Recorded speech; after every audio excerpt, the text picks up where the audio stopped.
আজকে তোমাদেরকে করে দেখাবো ছোলার শাক। তো ছোলার শাক আমরা বাজার থেকে নিয়ে চলে এসেছি, আমাদের তো জমি নেই, বাজার থেকে কিনে নিয়ে এসেছি। বাজারে একদম পুরো একদম টাটকা শাক ছিল, তো বাজার থেকে আমরা শাকটা নিয়ে এসেছি। এবার শাকটাকে আমরা বেছে নেব, একদম ডগা ছিঁড়ে ছিঁড়ে বেছে নিলাম, আর তার সাথে পাতাগুলোও আমরা ছিঁড়ে নিলাম। তো বাছা হয়ে গেছে। এবার আমরা শাকগুলোকে ভালো মতো করে জল দিয়ে ধুয়ে নেব। ভালো মতো করে জল দিয়ে আমরা ধুয়ে নিলাম, ধুয়ে পরিষ্কার করে রেখে দিলাম। এবার ছোলার শাকটাকে আমরা করব। এবার ছোলার শাক তার সাথে আলু কেটে নিয়েছি, আর ছোলার শাকটাকে আমরা একটু ঝিরিঝিরি করে কেটে নিয়েছি। এবার কড়াইতে গরম হয়ে গেছে, তেল এবার দিয়ে দেবো। কিছুটা আলুটা আমরা ভেজে নেব। এখানে অনেকটা আলু দেওয়া ছিল, কিন্তু অর্ধেকটা আলু রেখে দিয়েছিলাম, অল্প পরিমাণে আলু দিয়েছিলাম, একটু আলু ভাজা করেছিলাম, তাই তো আমরা আলুটা হালকা করে ভেজে নেব। আর এদিকে আমরা মাছের মাথা, কাতলা মাছের মাথা নিয়েছি। কাতলা মাছের মাথাকে আমরা তেল গরম করে এটাকে ভেজে নেব, লাল লাল করে ভেজে নেব। কড়াই ভালো করে মতো করে কিন্তু ভেজে নিতে হবে। এবার আমরা কড়াইয়ে দিয়ে দিলাম সরিষার তেল। সরিষার তেলটা গরম হয়ে গেলে দিয়ে দেবো আমরা গোটা জিরে ফোড়ন, তার সাথে দিয়ে দেবো কয়েকটা কাঁচা লঙ্কা। কাঁচা লঙ্কা ফোড়নে দিয়ে এটাকে একটু লাল লাল করে ভাজা হয়ে গেলেই আমরা শাকটাকে ছেড়ে দেবো।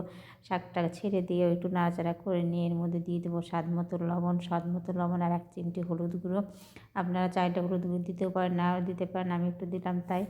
তো হলুদ গুঁড়ো দেওয়ার পর এটাকে ছুঁড়ে দিয়ে ভালো মতো করে নাড়াচাড়া করে নেব। সব হলুদ আর লবণটাকে শাকের সাথে একদম মিক্সড করে দেবো।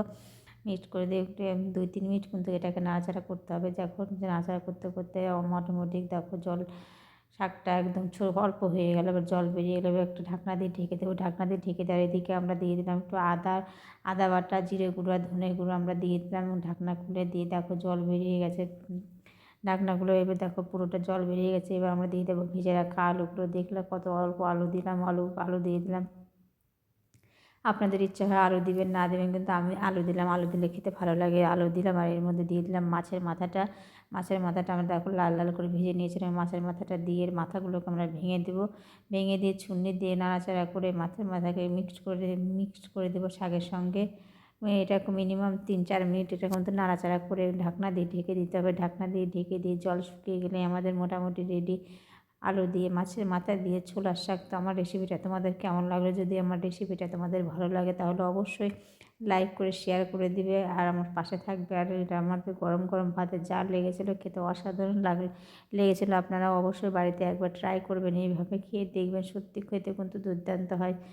আর ভালো থাকবেন, সুস্থ থাকবেন। পরবর্তী কোনো ভিডিওতে তোমাদের সাথে কথা হবে। ধন্যবাদ।